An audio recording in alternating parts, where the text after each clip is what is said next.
पहले तो तमाम पत्रकार साथियों का बहुत बहुत शुक्रिया, आपने अपना कीमती समय दिया। आज बहेड़ी नगर पालिका ने जो लगातार नोटिस भेज रही है,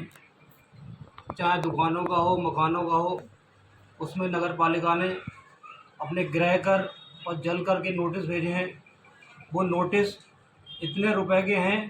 कि एक आम आदमी जो काम करता है, व्यापार करता है, कि वो पूरे साल में इतने रुपए नहीं कमाता होगा जितना उन्होंने टैक्स का नोटिस भेजा है। तो आप नगर पालिका प्रशासन से मैं कहना चाहता हूँ, आप सब लोगों के माध्यम से, कि जो इतना सरेआम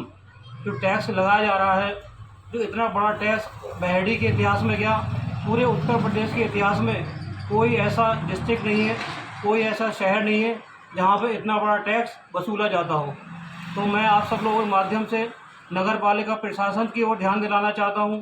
कि यहाँ जो गरीब बस्ती है, गरीब लोग हैं, इतना बड़ा व्यापार नहीं है कि जो मकानों पर, दुकानों पर इतना बड़ा टैक्स लागू किया जाए। और उसमें आपने देखा होगा पिछले सत्र में माननीय पूर्व मंत्री बहेड़ी विधायक अतौर रहमान साहब ने विधानसभा के अंदर ये मुद्दा उठाया था कि बहेड़ी में लखनऊ से ज़्यादा टैक्स लगाया गया है और इस टैक्स को कम किया जाए और नाम मात्र का जो पहले का टैक्स है उसके मुकाबले थोड़ा बढ़ा के ले लिया जाए। लेकिन ये सरेआम बहुत बड़ी वसूली है और साथ साथ नगर पालिका में व्यापक भ्रष्टाचार चल रहा है इस मुद्दे को लेके, क्योंकि जो लोग यहाँ से हमारी लेडीज़ जाती हैं, जेंट्स चाहते हैं, उनको एक सौदा किया जाता है वहाँ पे भ्रष्टाचार का कि हम टैक्स कम कर देंगे, उनसे मोटी रकम वसूली जा रही है। तो इस भ्रष्टाचार के खिलाफ भी समाजवादी पार्टी और हम लोग इसका विरोध करेंगे। और कल हमारे पूर्व चेयरमैन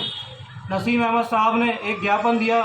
टैक्स को लेके, लेकिन मैं आप सब लोगों के माध्यम से उनसे सवाल करना चाहता हूं, जब वो पिछले कार्यकाल में 5 साल चेयरमैन रहे तो उन्होंने इस बहेड़ी की जनता के लिए क्या किया? आज वो अपने घड़ियाली आंसू जनता के सामने बहा रहे हैं। 5 साल अगर वो चाहते तो ये मिनिमम टैक्स लग सकता था और वो बहुत सारे ऐसे मकान हैं हमारे जो कि दर्ज होना थे, लेकिन उन्होंने दर्ज भी नहीं किए।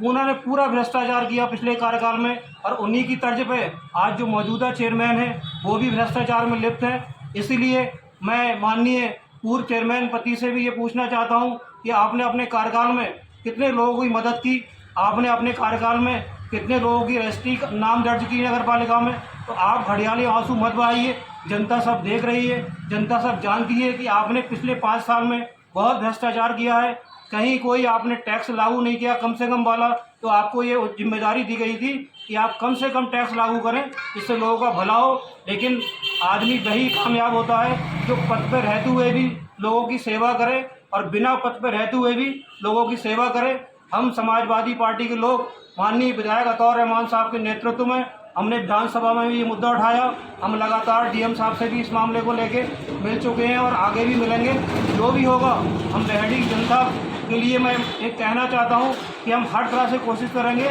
कि कम से कम हाउस टैक्स और